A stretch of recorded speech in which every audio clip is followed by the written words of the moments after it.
how can we inspire people and ourselves to be self-motivated? There's another word. It's called empowerment. You've heard that word, right? Now, the management definition of empowerment is get her done. Just get her done with fewer resources and less time. I empower you. Make it happen. I'm talking about feeling empowered. That's different.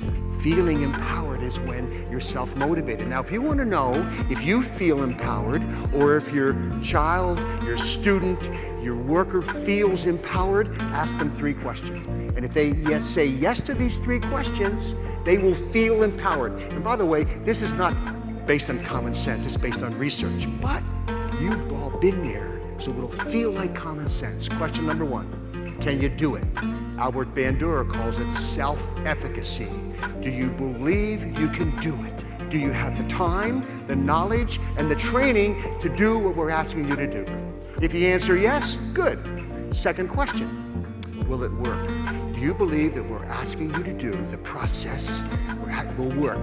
Albert Bandura calls that response efficacy, believing that the behavior will lead to the ultimate outcome. By the way, that takes education, right?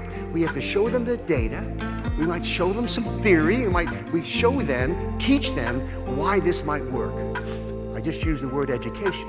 Earlier, I used the word training. Is there a difference?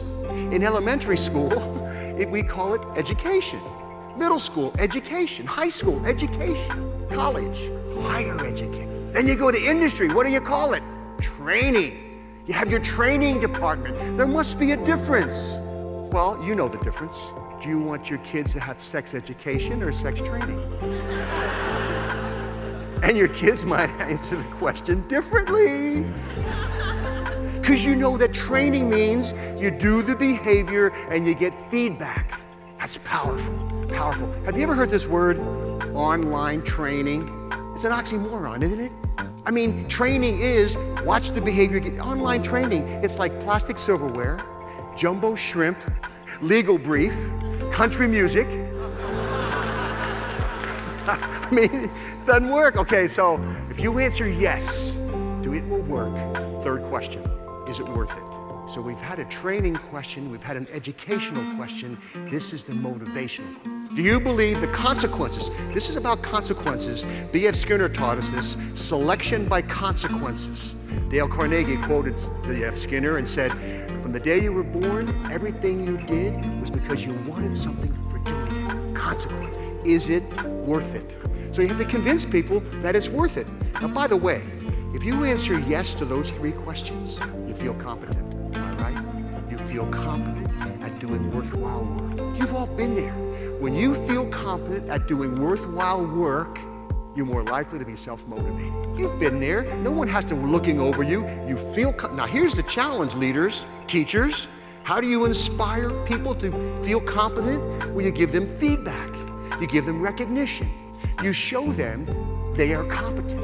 Okay, I got one more, another C word, choice. Your common sense will tell you. When you believe you have a sense of autonomy, a sense of choice in what you're doing, you feel more self-motivated. B.F. Skinner taught us that too. In his book, Beyond Freedom and Dignity, way back in 1971, reading that book changed my life because I realized that I am controlled by consequences. But sometimes I don't feel controlled. When I'm working for a pleasant consequence, it feels good. It feels like I'm working to get something. When I'm working to avoid an aversive consequence, I feel controlled. That's called negative reinforcement. So here's a challenge, leaders. How do we get people to become success seekers rather than failure avoiders? First day of introductory psychology class. I teach 2 classes of 600 students. Maybe some of you have been in that class. And you remember the first day I say, how many are here to avoid failure? And 80% raise their hand. And I say, well, thanks for coming. I know you're motivated, but you're not happy campers. You probably told your friends, I got to go to class. It's a requirement.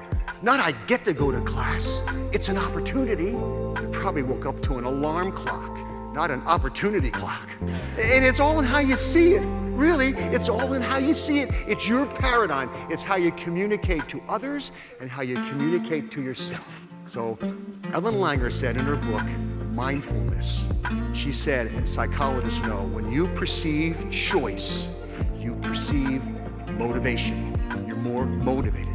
So the deal is, for yourself, sit back and reflect. Be mindful of the choices you have and talk about being a success seeker rather than a failure avoider. It's all how you talk, how you communicate to yourself and to others.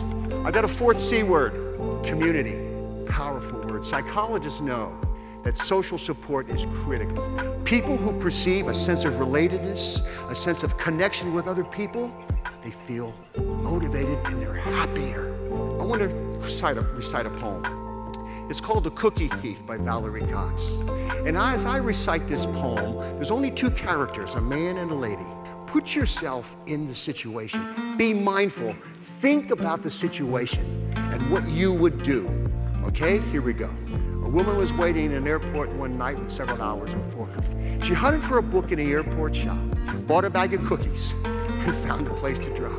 She was engrossed in her book and happened to see that the man beside her, as bold as could be, took a cookie or two from the bag between, but she tried to ignore to avoid a scene. She read, munched cookies, and watched the clock as the gutsy cookie thief diminished her stock.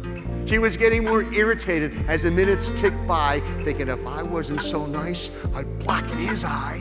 With each cookie she took, he took one too. When only one was left, she wondered what he'd do. With a smile on his face and a nervous laugh, he took the last cookie and he broke it in half. He offered her half as he ate the other. She snatched it from him and thought, oh, brother, this guy has some nerve, and he's also rude. He didn't even show any gratitude. She'd never know what she'd been so galled. She sighed with relief when her flight was called. She gathered her belongings and headed for the gate, refusing to look back at the thieving ingrate. She boarded the plane and sank on her seat. Then she sought her book, which was almost complete. As she reached in her baggage, she gasped with surprise. There was her bag of cookies in front of her eyes. If mine are here, she moaned in despair, and the others were his. He tried to share. Too late to apologize, she realized with grief that she was the rude, the ingrate, the thief. So where were you where were you? Whose side were you on? Were you thinking independent or interdependent? I don't blame you if you think independent. You know, that's how we're raised. Nice guys finish last. Squeaky wheel gets the grease. Got to blow your own horn. You know, independent. We come in this life of ours, dependent to others, and then we can't wait to become teenagers. You know, we're too old to do what kids do, too young to do what adults do, so then we'll do what nobody else would do to assert our independence. And some of us get stuck there. We're stuck. I'll do it myself. I don't need you. Not good. We need each other. We have to have each other's back. We need a sense of community. This independence culture that we got to move to interdependent. Okay, 4 C words that can fuel self-motivation and I think can fuel actively caring for people.